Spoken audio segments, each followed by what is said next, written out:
My name's Erin Gall, and I'm the past chair of the Small Business Committee. I'm filling in for Adam Hodges today for the Small Business of the Month, and I'm so excited to do it because we're here honoring Denise Watkins at Sky Vue Skateland, and we're so excited on your 65th anniversary to be honoring you for Small Business of the Month.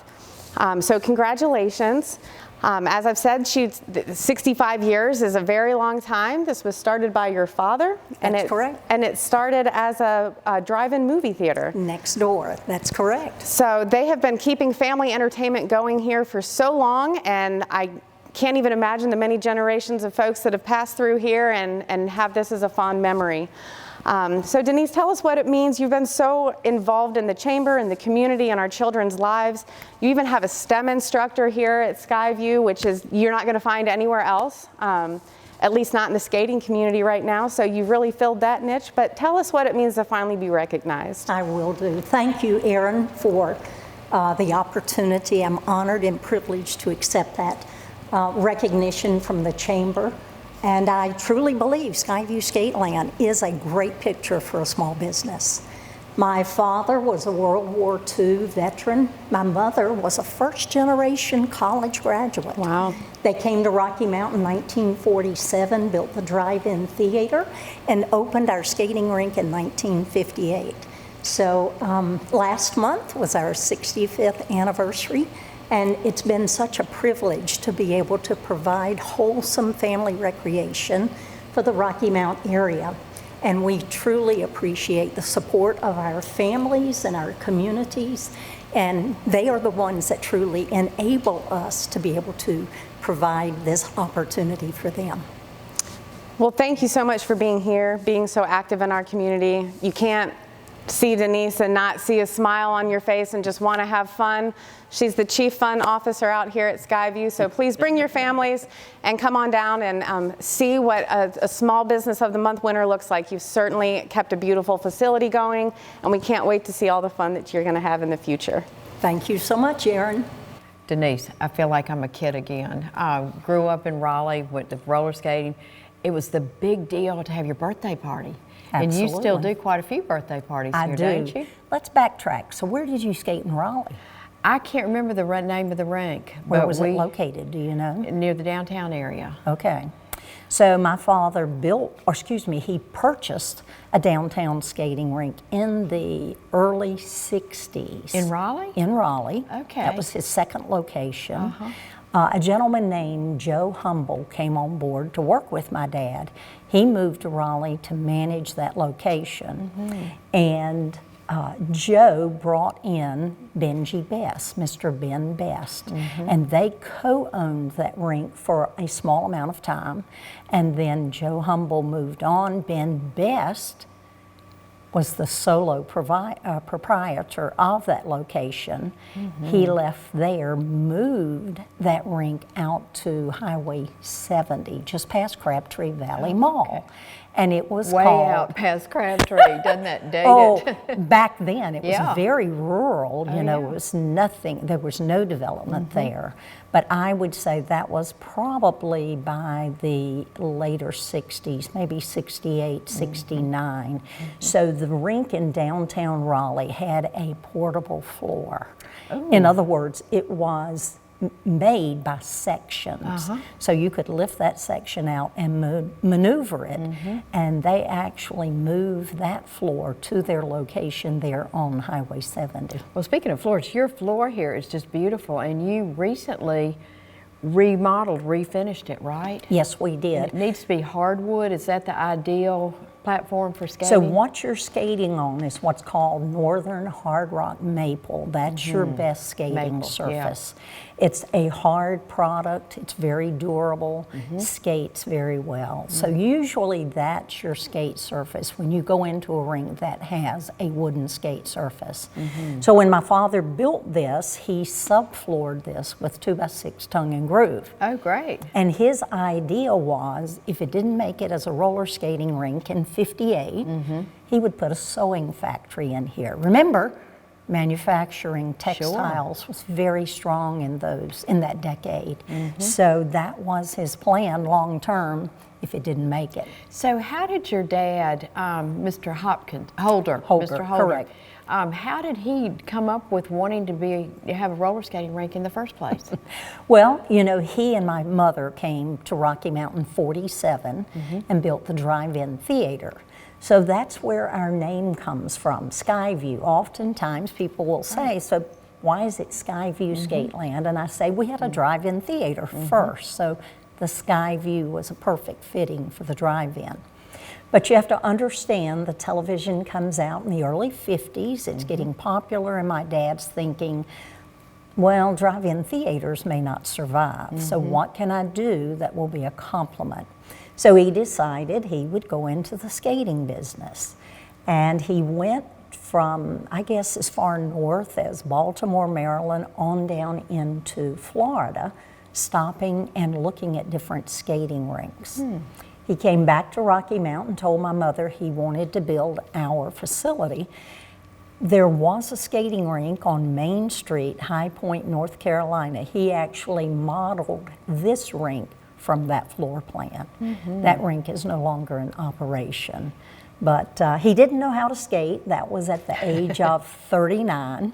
So old dogs can learn new tricks.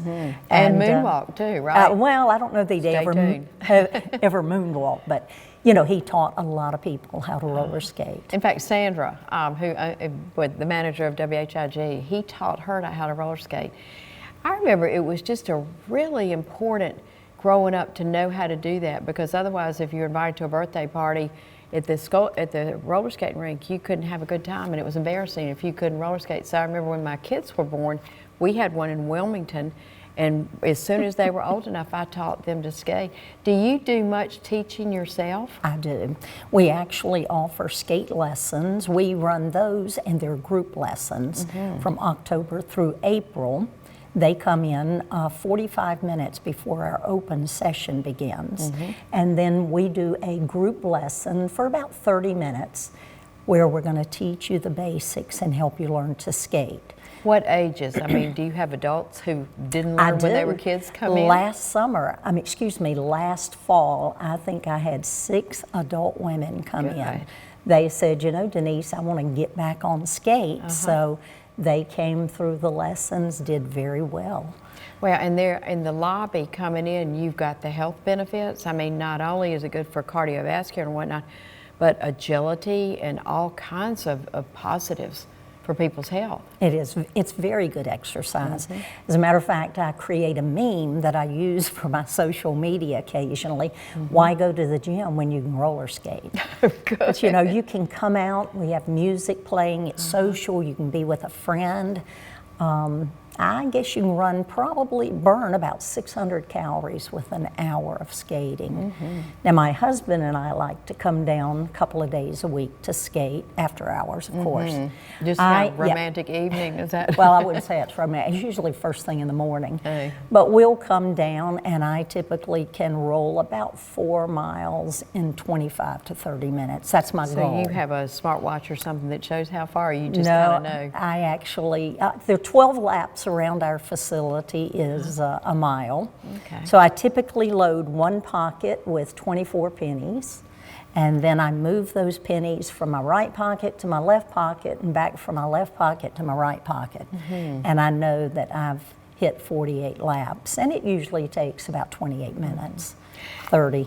Well, I want to talk about being a small business and how you, Denise, you've just done a phenomenal job adding on services to help kids in the area. I mean, it's a great place for kids to come because it's wholesome and healthy and whatnot. But tell us about your STEM program. Okay. You know, we are members of the Roller Skating Association. That is a national organization where we as roller skating rinks participate.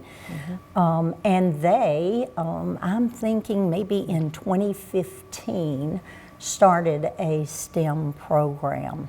So we purchased their curriculum. We are a licensee of their program. I contacted Reggie Cobb. He is our STEM educator from Nash Community College. So he'll come in. Our field trip is about a 3-hour program. The first hour is a STEM lesson. They'll come in, have a seat. He'll introduce the concepts. And for people who might not know the acronym, explain that, please. I will. STEM is science, technology, engineering, and math. The focus truly is on the math and science. You know, we as, I guess, a nationality, we have grown weak in our science and math skills. But as children are introduced to these two areas, they are gaining growth in those areas. Of course, that's what a lot of today's technology is built on, so it's important that they understand.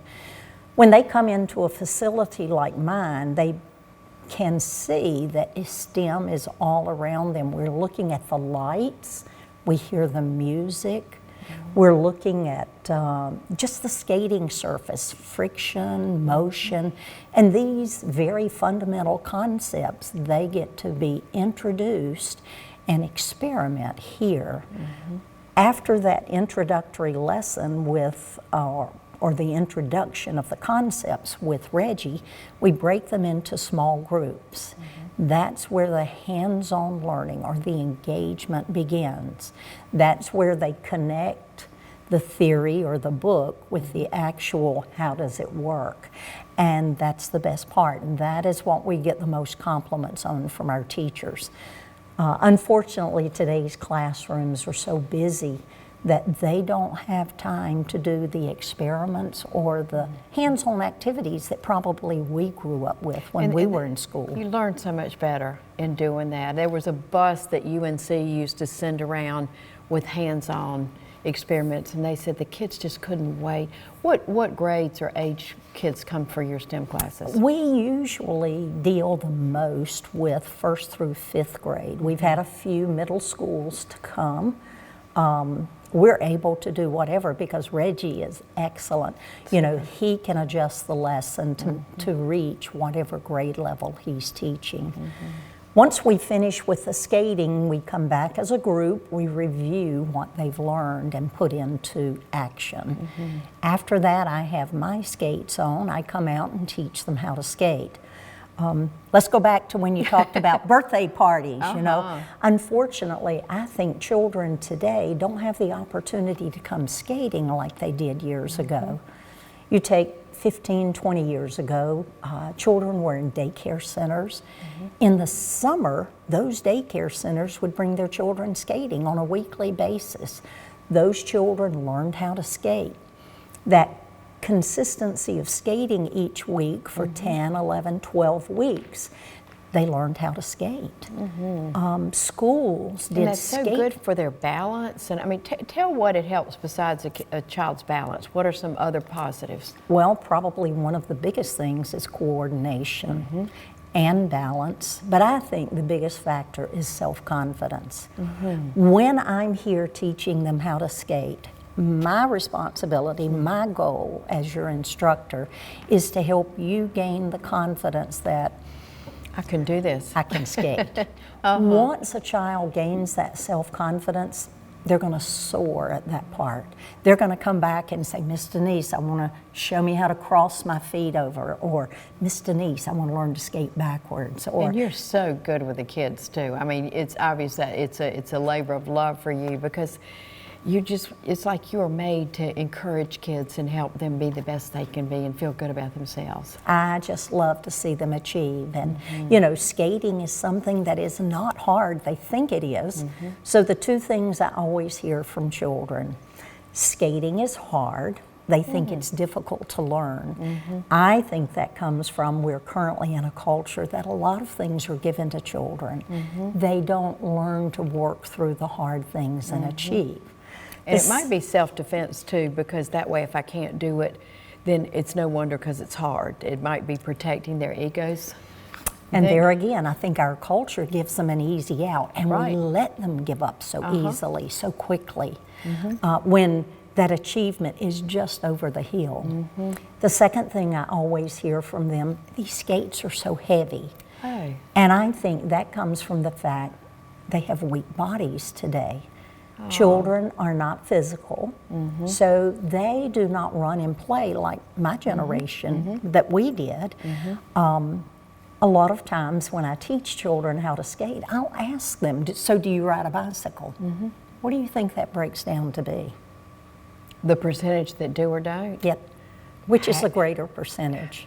I would think more do than don't. Is that not true? It's just the opposite. Oh, gosh. More children do not know how to ride a bike today Do than they do scooters, or what do they do for My play guess, on their iPads? their own devices. I don't know that they're outside very much. It's kind of sad. It is sad. It's very sad. Well, birthday parties, what do you provide if somebody's thinking, gosh, I would rather, instead of just having my kids, you know, I need something fun. I'm sure it's very reasonably priced. Will you do the whole thing, like the cake and everything? We do. I'm the space, the entertainment, and it all. No, our space is small, so we no longer offer birthday parties during open session times. Okay. But we do have some rental times where it would be just your group. And I will say those are very popular, very special. One, I think, it brings the whole family together. Typically, a birthday party will shake out between 30 and 40 guests. Nobody wants that number of people in their homes anymore celebrating, so I have the perfect space. Another thing, and I just answered a social media post this morning. The father this past weekend said, oh, we had so much fun. And he had fun because he put skates on again. Oh, good. A lot of times when it's private like that, because the number is small, the parents will think, I think I'm going to skate today. I want to put some skates back on.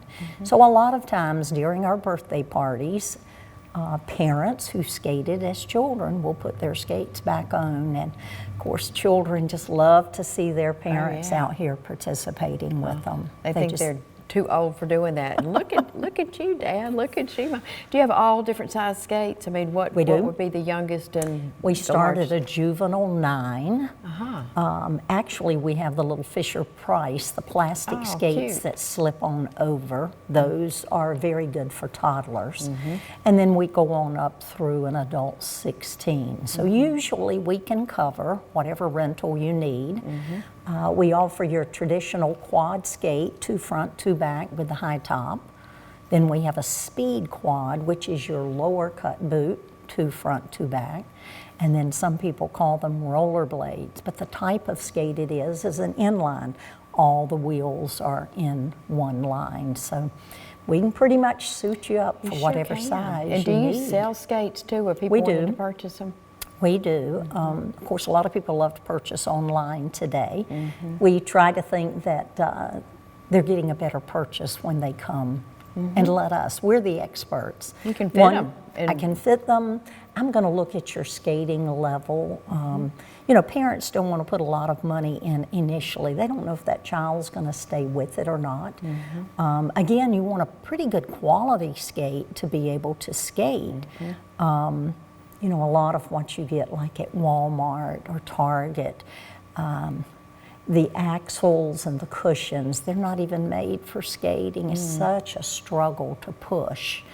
But it takes just a little bit more money. You can get a good skate for them to learn. It's good for ankle support too, isn't it? It is. And then some don't want that ankle restriction. And even your speed boots, they're going to come up over the ankle. It's not going to be below. It's just it doesn't have that higher rise on the leg. Denise, one of the reasons that you won this award, Small Business of the Month, is you have just thrown yourself into the community. You participate in lots of different things in the community to help other small businesses and have a real passion for shopping local, buying local. Kind of talk about some of the things that, I know the STEM is outstanding that you do for our young people, but talk about some other things, Lunch and Learn and whatnot, that you have contributed to. I will do. I first became a member of Rocky Mountain Business Builders probably just prior to COVID. And then as we came out of COVID, I joined the chamber, and it's been a real experience to get in there. I do participate on the Small Business Committee because, you know, we as small businesses, it's just so different from your larger corporate-based businesses. We all wear so many hats just trying to survive. And there are so many aspects of a business, most people have no clue. I get tickled because parents will come in and say, "Is this your only job?" Oh, gosh. Yes, it's my own Full-time plus, full-time plus. You know, some days it might be 12 hours, Mm-hmm. but it takes a little bit of everything to make a business run. Mm-hmm.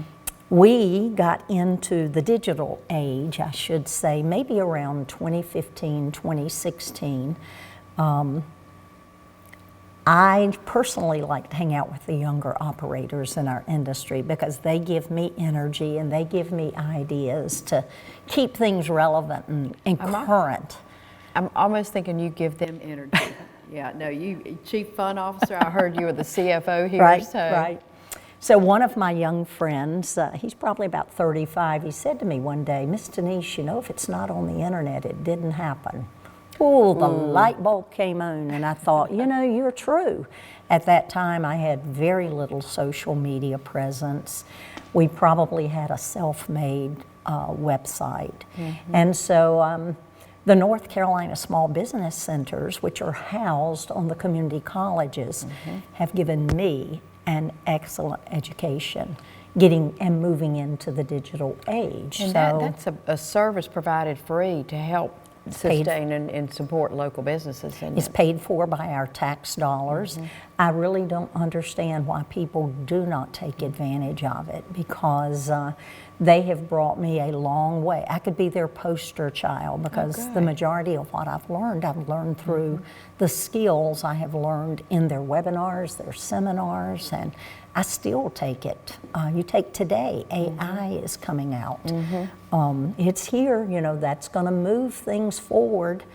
It's not going to take our jobs. Those who are skilled in AI are going to take our jobs. So definitely. You better learn how to use AI and how to use those features and platforms, apps. And so as I've joined the chamber, Melissa came on board as their new director of marketing, and she said, you know, one day she said to me, you know, I'd love to do the Lunch and Learns again. And I said, I'll be glad to get you started off. I love Google Business Profile.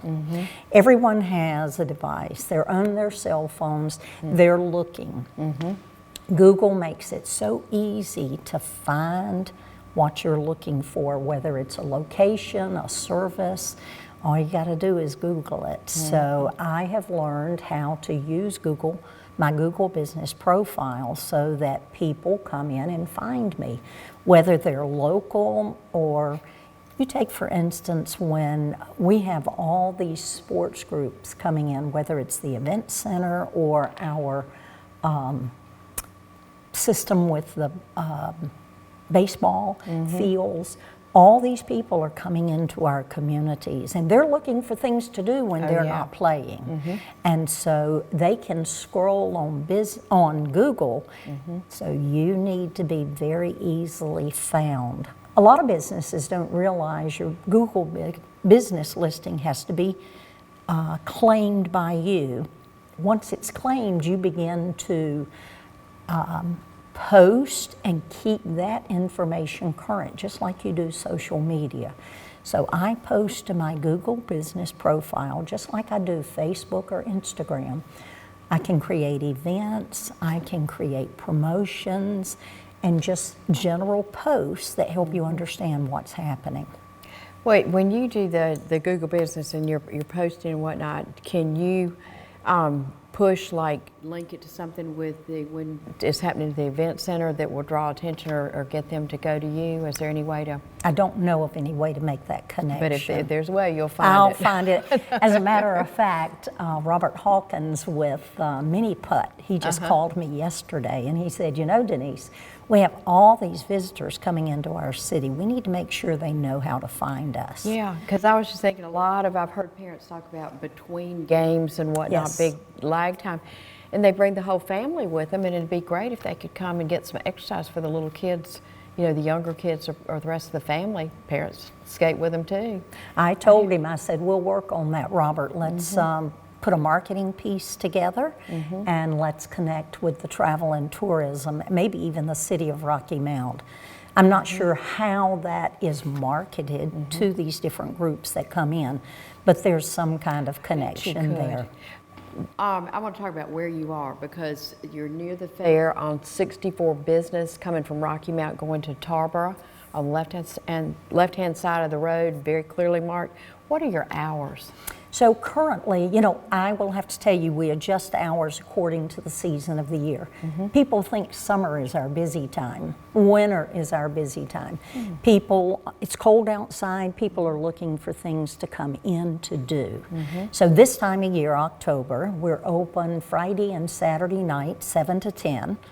That session is year-round. I tease all the time. Those kids would burn me at the stake if I'm not here. Oh. This is their time with their friends, so they come and want to be a part. I love that. And then we're open Saturday afternoons, 1:30 to 3:30. Okay. Then Sunday afternoons, we start January, February, and March.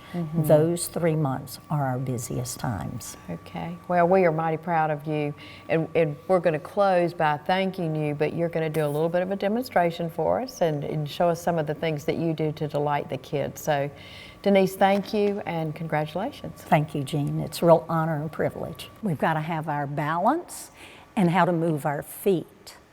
When we're on skates, we've got to balance. Our back has to be nice and tall. Our shoulders are over our hips, over the ankles. We're nice and balanced. Our chin is up. The biggest problem when people skate, they love to look down at their feet. See how my shoulders are forward?